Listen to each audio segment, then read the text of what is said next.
Justin, it's time for the wrestling show to take a very cynical look back at, representing the WWE and live from the FedEx Forum in Memphis, Tennessee. It's Friday Night SmackDown.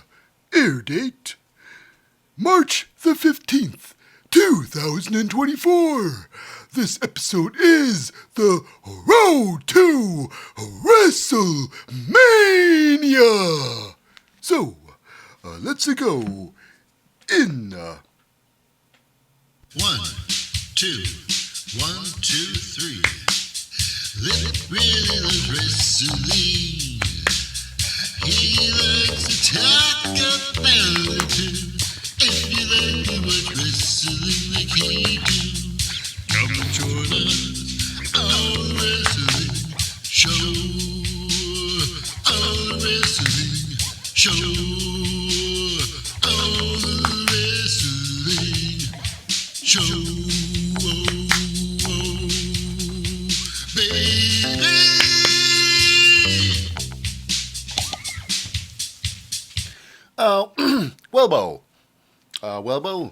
Welcome to All the Wrestling Show. I'm your most fickle host, Lip Hazlewood, and this is a very cynical look back at the latest episode of Friday Night SmackDown. That's right, where I take a very cynical look back at the episode. So join me, will you? Anyways, before we start the big show, just a quick shout out to the non-competitors. That's right, they are the glue that holds things together, like the building of such. Okay, first and foremost, representing, I guess, the general manager, he is, of course, Nick Aldis. Of course, getting all the pre-match interviews and all the backstage scoops, we got ourselves Kayla Braxton. And then heading towards that ring with the officials. And the team of referees tonight are, of course, Dan Engler, Jessica Carr, Adrian Butler, and Charles Robinson. And letting everybody know who's about to fight and the results of such matches. We've got Mike Rome. And least we forget, it is the commentary crew. The play-by-play guys, the hosts, and I call them the narrators of the whole damn show. They are the team of the very reliable, now very well done. I know this team is there, very impeccably dressed, both of them, but very reliable and extremely handsome Corey Graves. And backing up Corey Graves is, of course, my personal favorite. He is one of the greatest out there in commentating. Anything he does, he's great at it. You know, just don't watch that damn movie of his. He is a future Hall of Famer. I've got a no. I'm not afraid to say it. I've got a man crush on the guy.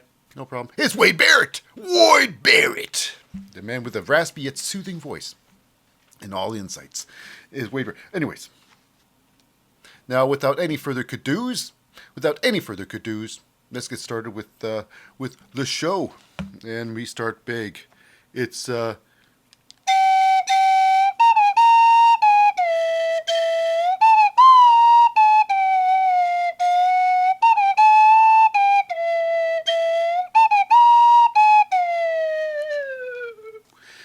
That's right, it's If You Can Smell What The Rock Is Cooking.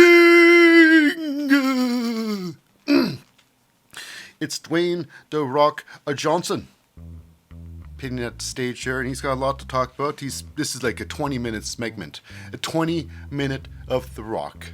So The Rock is talking a lot of schmickety-schmack, some schmackety-schmack. But here's the thing. Now, The Rock, ever since coming back, The Rock was nothing but a heel. He makes fun of every place he goes to. He tries to, you guys are nothing but crackheads and drug addicts. Stuff like that. So, but not in Memphis. No. Because he got a start in Memphis. He started the whole Rock, his wrestling career started right there in Memphis. So he has nothing but good things about Memphis, you know. Because it's home. And because Memphis is the home of, Elvis Presley or something like that. He's going to have the Rock Show. Dwayne The Rock Diesel. or should I say, Dominic Torero. Hey, it's all about family. Hey, it's about family here.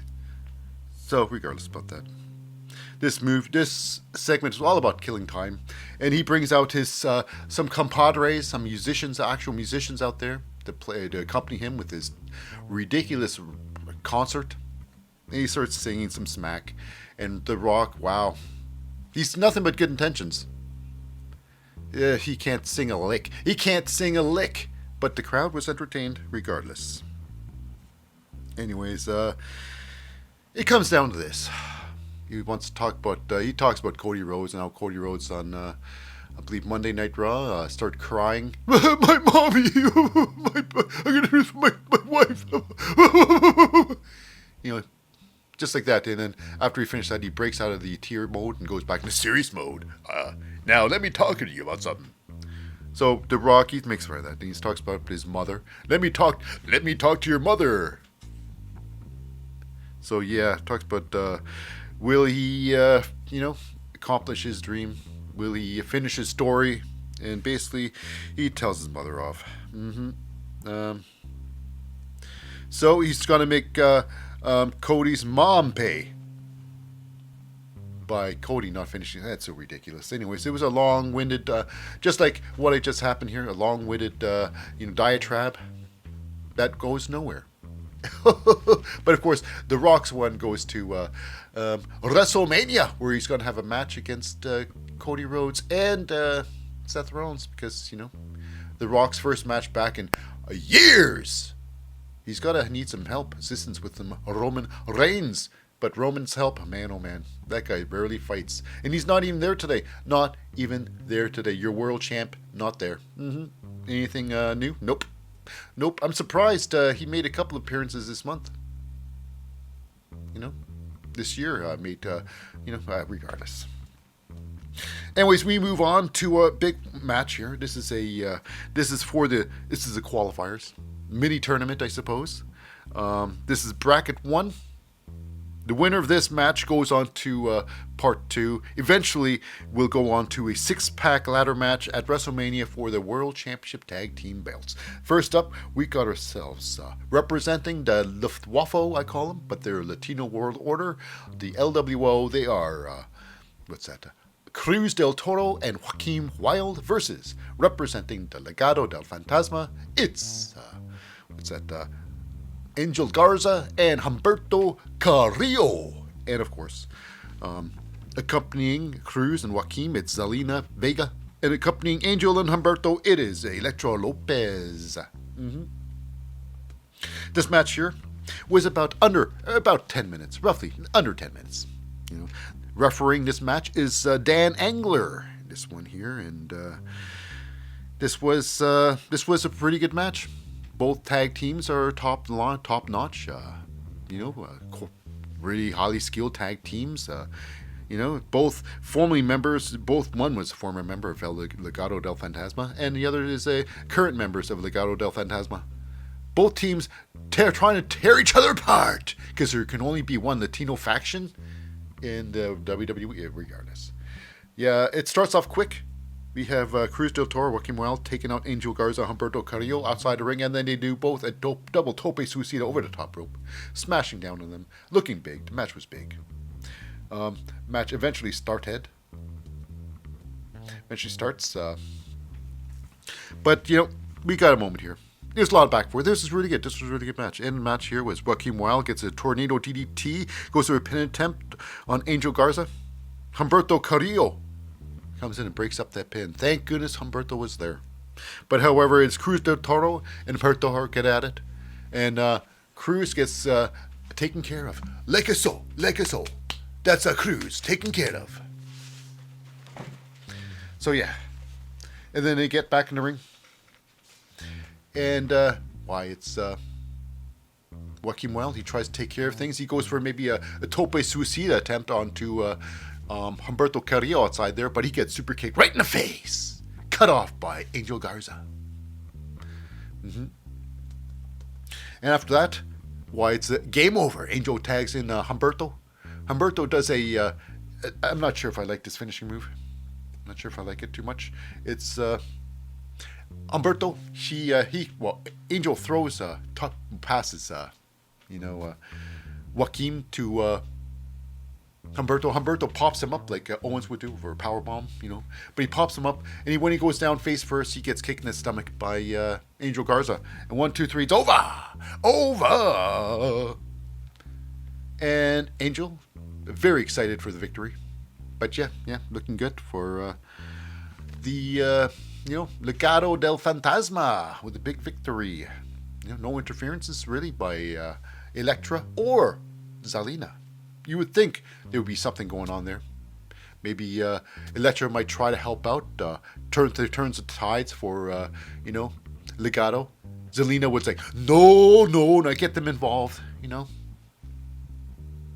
Get the heat going on. Maybe start building up some heat between Elektra and Zelina. Regardless, we move on. So winning their match and moving on is the Legado del Fantasma, waiting for their match against possibly New Catch or Pretty Deadly. So next up, we go and have a little Kayla Braxton out in the crowd, so to speak, out in the entrance ramp, introducing her special guest, which is L.A. Knight. That's right, L.A. Knight. And the question is about AJ Styles. And at the Elimination Chamber, happened quite a while ago. It was a big screw job, so to speak, and LA Knight wants, and of course, AJ Styles talking badly about LA Knight. He's very ambitious for his skill level being so low, And so basically, it's, LA Knight. AJ Styles. He wants to humble AJ. He wants to do some LA Knights in the store for some humbling, and AJ Styles is the phenomenal pick to do the humbling of LA Knight. And LA Knight says, "You want to talk about humbling? You want to humble me? Well, come and try and humble me, there, AJ Styles." And AJ Styles not there, And he calls AJ Styles the biggest mark. A biggest mark? Really? I don't understand what that even means in this context. A mark basically who believes that either a person named Mark or a person who believes that wrestling is real, like it's actually happening. Regardless, so he calls him Mark, and basically it comes down to this: AJ Styles is challenged by LA Knight at WrestleMania in a fewer words or less, and AJ Styles, he comes up and he straight up attacks LA Knight right in the back with an answer. He sets up a chair on his old chest and neck, and he accepts the match at WrestleMania. So AJ Styles, LA Knight, WrestleMania, and I'm sure this will be a fantastic match. One of the matches of WrestleMania to watch, because AJ Styles is the phenomenal one. He's fantastic. It's a shame not to see AJ Styles with the Ultimate Belt, because he is world champion material, and he's just thrown around like that. Well, regardless, who knows? Maybe 2024 might be his year when he gets through LA Knight, if that happens. Because if he loses to LA Knight, it could be really devastating for AJ's prospects of becoming the world champion. So here we go. And then we go backstage. It is with the irate, Logan Paul. He meets up with Nick Aldis back there, and he wants Randy Orton to pay for attacking him and his buddy Cassie. And then RKOing Cassie onto this Prime logo in the middle of that damn ring. At least he wants this. He wants Nick Aldis to make him apologize. And Nick Aldis like, I got an even better idea. How about you ask him yourself for that apology? He said, "Why? How dare you? This is your job, Nick Aldis. Your job. Just like it's your job to find me a damn opponent at WrestleMania, because I don't have one." And Nick Aldis like, don't have an opponent, huh? Well, let me ponder upon that. He didn't say that though, but he did give some things Nick can think about. Anyways, next up, we go backstage. It is Caleb Braxton trying to catch what is there of the bloodline, which was Paul Heyman, Solo Sikoa, and Jimmy Uso. So the question is about Jey Uso with the challenge at WrestleMania. And of course, Jimmy, he says, I'm your bigger brother. I used to tuck you in at night and stuff. You know what? You're like, what, minutes older than your brother? You know?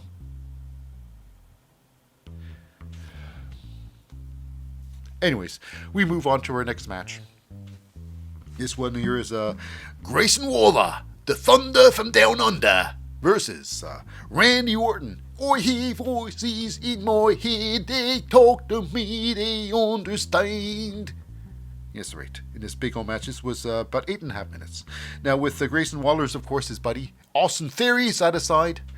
And joining the match, not really joining the match, but joining commentary, it is, of course, the person who makes up the trio. The trio. Ooh, yeah. It is Logan Paul, joins ringside. Commentary, I should say, joins Corey Graves and Wade Barrett. Now, this match here is, like I say, about 8.5 minutes long. Refereeing this match, it's Jessica Carr.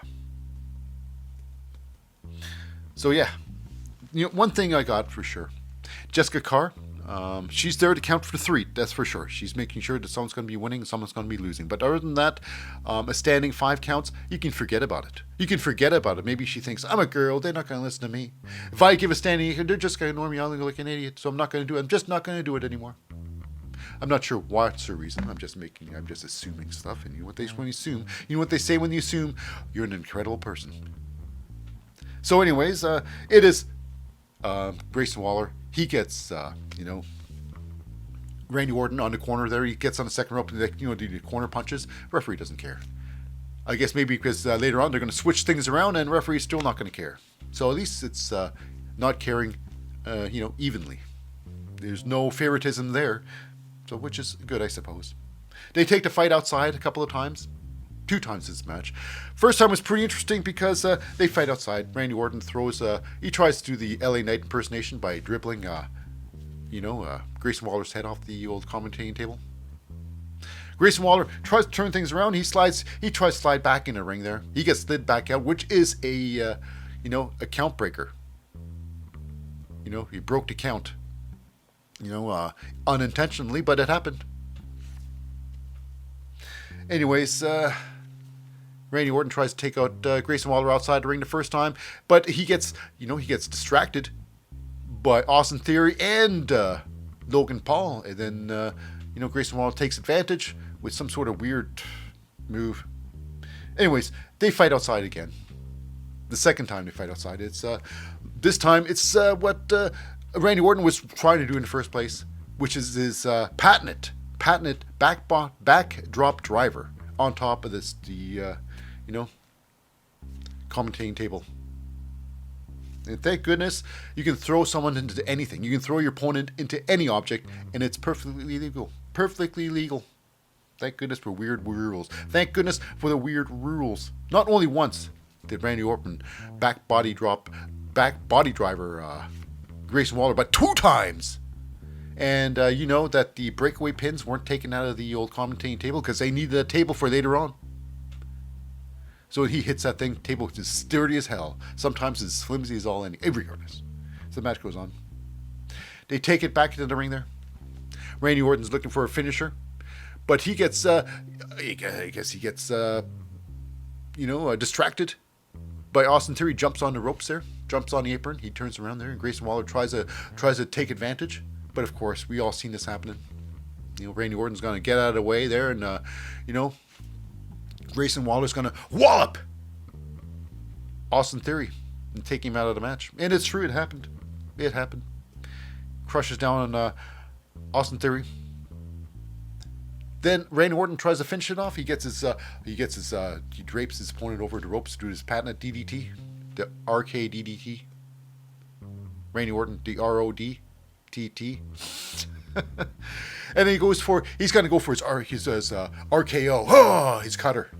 But then it's Grayson Waller. He gets pulled out of the ring by Austin Theory. Now that's right there is disqualification. That is interference right there.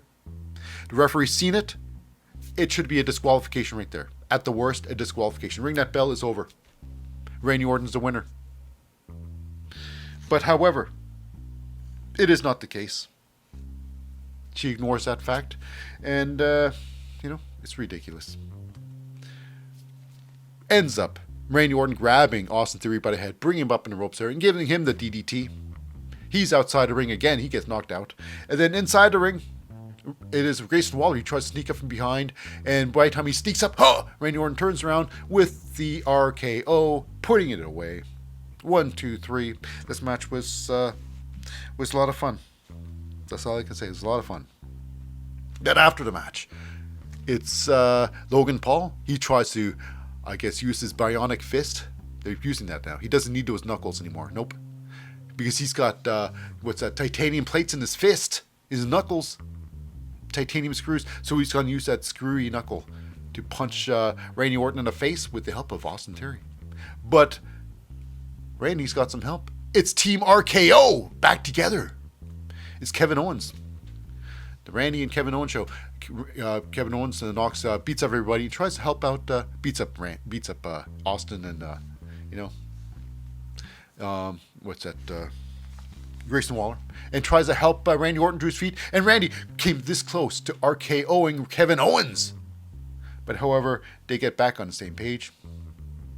Randy gets Kevin's attention to see that, oh, look out, there's a Grayson Waller coming. There's not a Grayson, there's an Austin Theory coming. So, thinking quickly, Kevin Owens quickly stunners.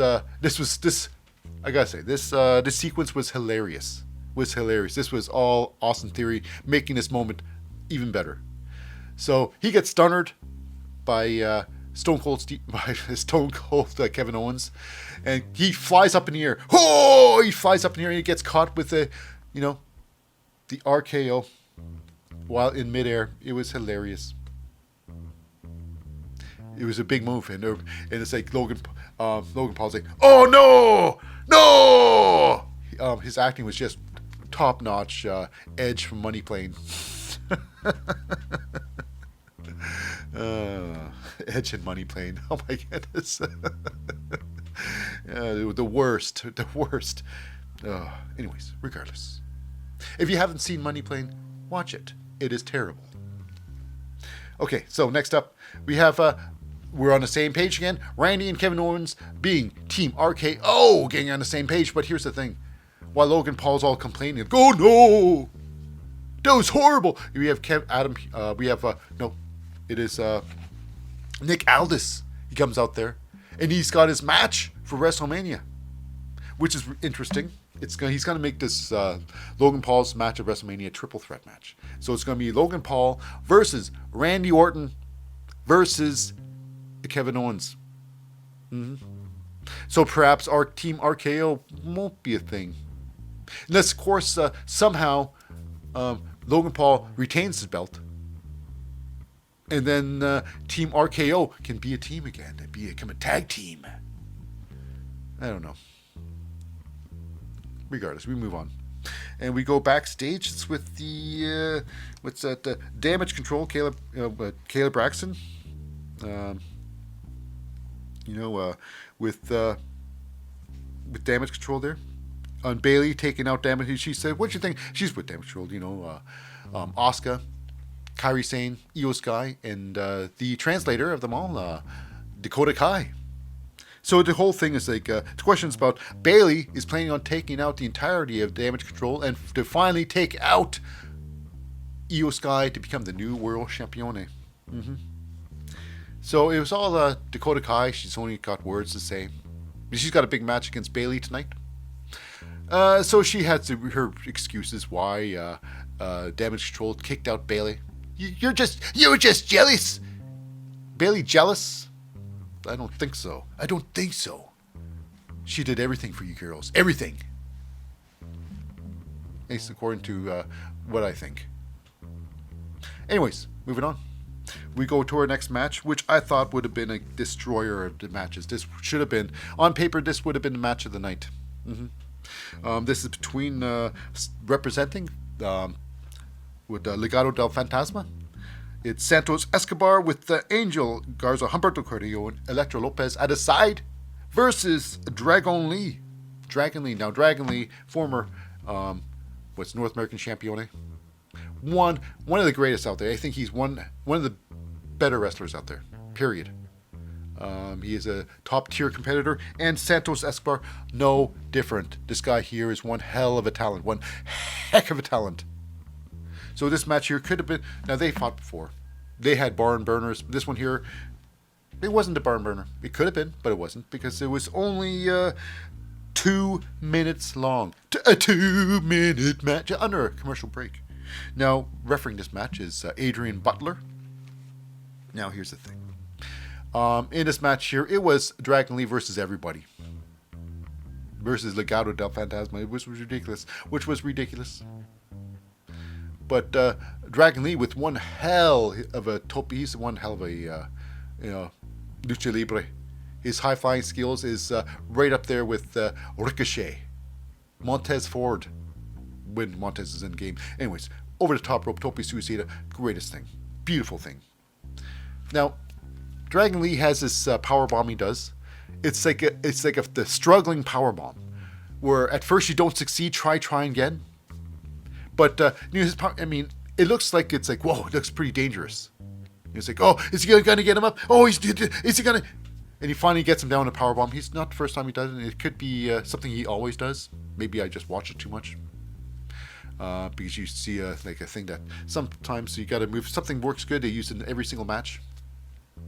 Regardless, Santos Escobar gets powerbombed out of his boots by Dragon Lee.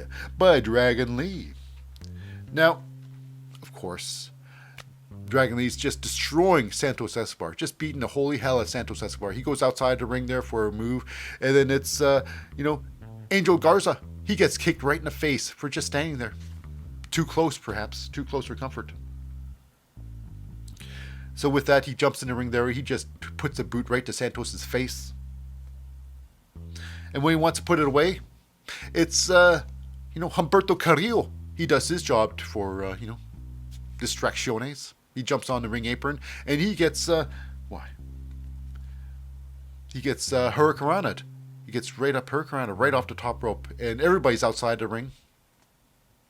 Now this is like the start of the final sequence. It's Dragon Lee gets back into the ring, and he gets picked up and gets phantom drivered. One move, phantom driver.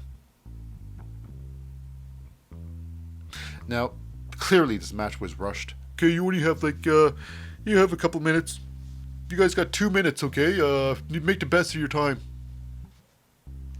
This match, legitimately, could have gone on for 15 to 20 minutes, and it would have been great for all 20 minutes.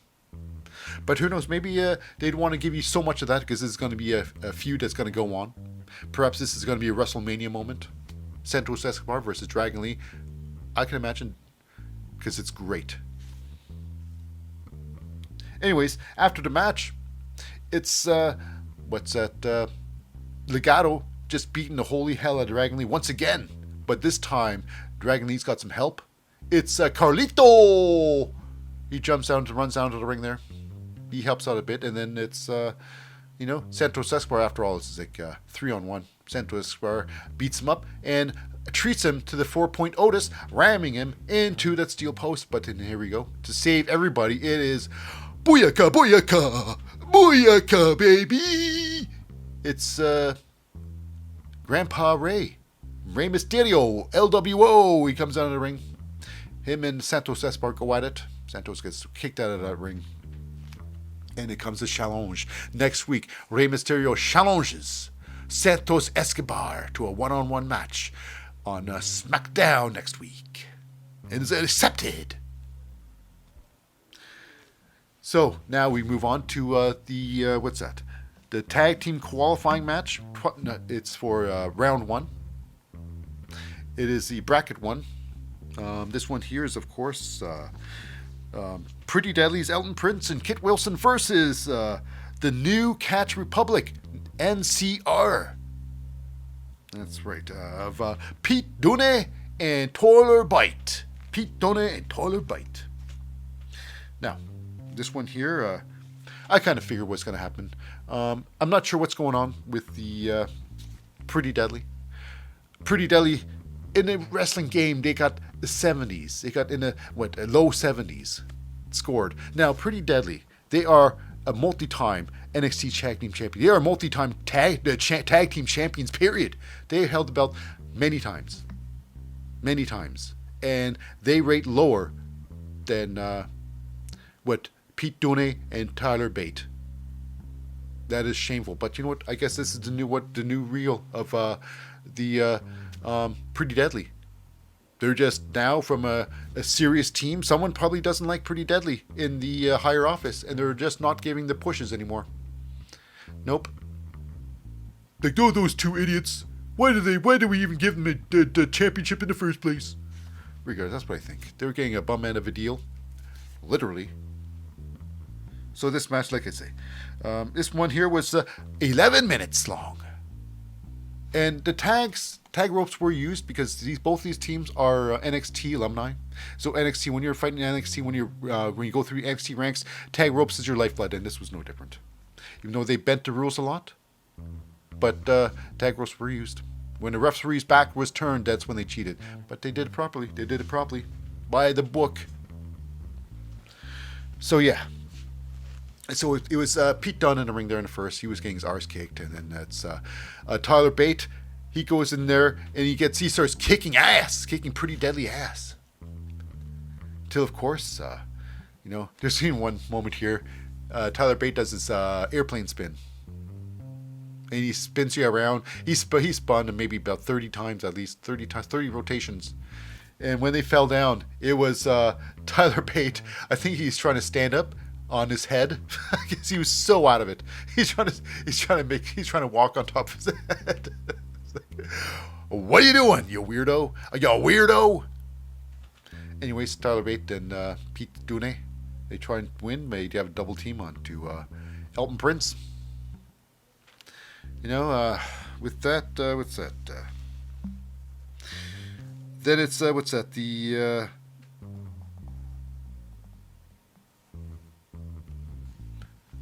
Kit Wilson breaks up the pin there, eventually. But we got a moment here where they try to turn things around.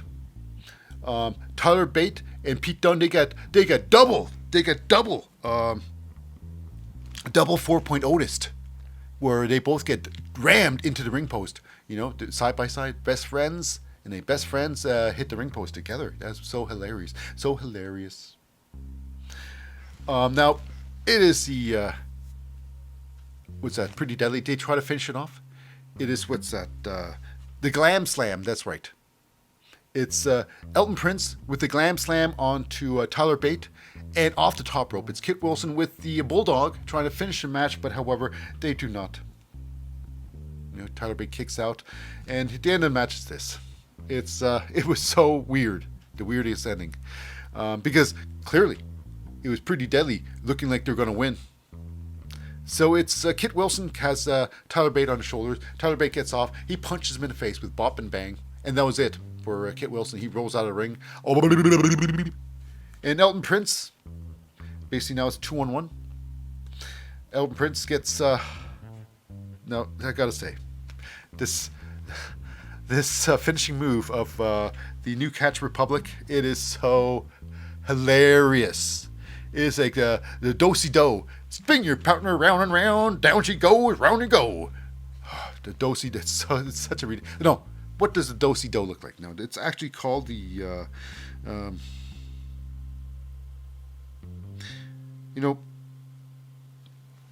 I can't remember what it's called. Regardless, what does do-si-do look like? They're both back to back, and they have the Kit Wilson or Elton Prince onto a double Samoan drop, double fireman's carry, and then with a rotation, they both rotate counterclockwise to each other, and then they drop Elton Prince on his face. Wow. I should have wrote that down, the finishing move, but it was so dumb. I just forgot to write it down. Regardless. it is what it is. So moving on to, I guess, the finales next week. It's going to be Legado del Fantasma's Angel Garza, Humberto Carrillo versus New Catch Republics, Pete Donne, and Tyler Bate, I should say. Now, next up is our main event match of the night. This one here, it is, of course, representing Damage Control.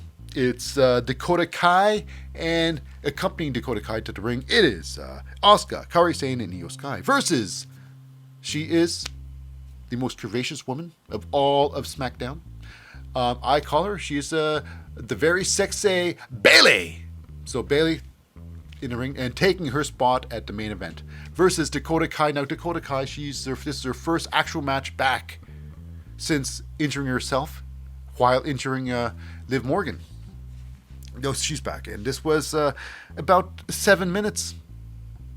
7 minutes. Now Bayley's on her own, so you know shenanigans are about to happen. Because it is what it is. It's like having Legado at your side there. Anyways, regardless. So Bayley, she's out there, and this match goes on, and the refereeing this match is referee Dan Engler, once again hitting that ring there. So outside watching is, of course, the Asuka, Kairi, Io Sky. Now, when Bayley, clearly, when she has the upper hand, that's when, she's fighting everybody. We got ourselves some, I believe it's Kairi Sane. She jumps on the ring apron there, getting Bayley's attention. She tries to attack her. And the fight goes on. Now, the big moment of the match. It's Bayley on the outside of the ring. And she grabs Dakota Kai from inside the ring, sliding her outside the ring, and then suplexing her on the outside. That was a big moment of the match. It was nice. It was a big pop there. Big pop. I'm not talking about Big Poppy. Me. I know, I never call myself Big Poppy. It's ridiculous. So anyways, later on in the match, when, of course, Bayley's, on the offense, Asuka tries to intervene. However, Bayley jumps the taking out of the legs of Asuka, who tries to swipe her legs. It's true, it happened. But however, it is. We had a moment here. Is Dakota Kai? She gets Bayley, and I find it hilarious because every time they had a spot against the ropes, it is always on the one side, and that's the side Asuka, Kairi, and Io are on, the commentating table side. Always that side. I'm like, this is ridiculous, but it is what it is. So then they fight down there. Dakota Kai takes Bayley, and she tries to choke her out on the middle of the rope. And the referee takes her away. Oh, you can't do that. One, you got the 5 count. Otherwise, this squad, whatever they're talking about. Or maybe they're talking about a good scone recipe. And then while he's talking shop, bakery, maybe a pie of some sort. It is Asuka. She gets a double axe handle. Oh, right on the shoulder blade of Bayley. Wacko! Bayley turns things around, of course. He's the great Bayley. She goes up the top rope with the big move inside the ring. Bayley's always bringing out these crazy moves. The Macho Man elbow, baby! Off the top rope, crushing Dakota Kai. Now, the match does go on. They fight more. Bayley actually gets Dakota Kai with a massive power la bomba. Now, this triggers the end sequence of the match. Now, instead of going for a pin or her rose plant, which is absolute ridiculous, Bayley's rose plant, I'm not a fan of her finishing move. It looks ridiculous. Anyways, doesn't look very high impact. So after that, after the powerbomb, Bayley goes for a ground pound. Dakota Kai rolls out of the ring, and that's when Damage Control jumps in the ring there. Referee's like, you're in the ring, but it's not really finished yet. Let's see where it goes. So it was Io Sky with the belt. Oh, I'm going to beat you with the belt. And then it's Asuka. She jumps from behind. She gets punched in the face. Then it's Kairi Sane. She's on the other side. She gets punched in the face. Ref's like, you know what? They didn't touch her yet. Don't touch Bayley yet. So it's not really disqualification yet. So I'll let that slide. He was just standing like, whoa, I'm just curious what's going on myself. Referee, shame on you. So, and after that happens, nothing good's going to happen. It is Bayley trying to beat up everybody, but here we go. it is Dakota Kai. She slides into the ring there, and she grabs Bayley by the legs, and then she gets beaten up by the Damage Control. And the referee decides then to stop the match. Oh, I guess that's it then. I should have done it 5 seconds ago, or maybe a minute ago, when this all happened regardless. Calls the match a disqualification. Bayley wins by disqualification, so there he goes. Bayley not taking anybody Damage Control up before the big WrestleMania. Not yet, anyways.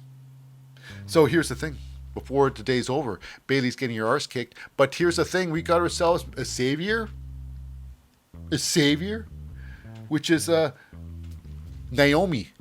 Feel the glow. Naomi runs out there and she tries her best. She tries her best beating up everybody on the way in there. You know. And then she comes up, she tries to, take out some Asuka inside the ring.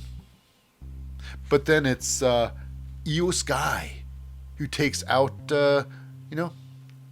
Naomi. And they beat Naomi up and throw her outside the ring. And then they finish off the job with Bayley.